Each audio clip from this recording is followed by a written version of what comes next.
இந்த விலாக் வந்து போன விலாகோட கண்டினியூட்டி தான். எல்லா பர்ச்சேஸும் முடிச்சுட்டு சரி இங்கேயே சாப்பிட்றலாம், ஏன்னா ரொம்ப பசி எடுத்துக்கிச்சு எல்லாருக்குமே. அதனால் மாடிக்கு வந்தோம்.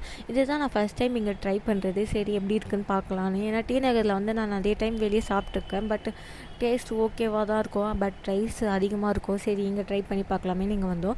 என்ன ஆர்டர் பண்ணியிருந்தேன்னா பிரிஞ்சி வந்து 2 பிளேட்டும் கர்ட் ரைஸ் 1 பிளேட்டும் ஆர்டர் பண்ணியிருந்தோம். டேஸ்ட் கேட்டாலுமே அவங்க வந்து ஸ்பூனில் தராங்க. நாங்கள் டேஸ்ட் பண்ணி தான் சொன்னோம். ஃபஸ்ட்டு புளி சாதம் ஆர்டர் பண்ணிடலான்னு இருந்தோம். பட் அது வந்து கொஞ்சம் உப்பாக இருந்துச்சு. அதனால் இதை டேஸ்ட் பார்த்து நாங்கள் வந்து பிரிஞ்சி ஆர்டர் பண்ணிட்டோம். அது கூட வந்து பேட் அப்பளம் வச்சு தராங்க.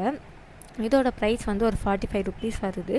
இது மட்டும் இல்லாமல் நாங்கள் சைட் டிஷ்ஷாக வந்து காலிஃப்ளவர் பக்கோடா, அதுக்கப்புறம் ஆம்லேட், கட்லெட் ஆர்டர் பண்ணியிருந்தோம். காலிஃப்ளவர் பக்கோடா வந்து கொஞ்சம் வந்து ஆறி போனால் இப்படி இருக்கும், காஞ்சி போயிருந்துச்சு. பட் கட்லெட் வந்து டேஸ்ட் நல்லாவே இருந்துச்சு. ஆம்லேட்டும் வந்து சுட சுட போட்டு தராங்க. ஆம்லேட் வந்து 20 ருபீஸ் வருது. ப்ரெட் ஆம்லேட்டுன்னு இருக்கும். பட் வந்து கேட்டால் வந்து நமக்கு வந்து ஆம்லேட் போட்டு தருவாங்க.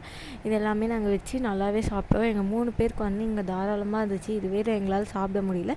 அதே மாதிரி கர்ட் ரைஸ்க்கு வந்து சைடிஷ் ஊறுக்கா இருக்குது.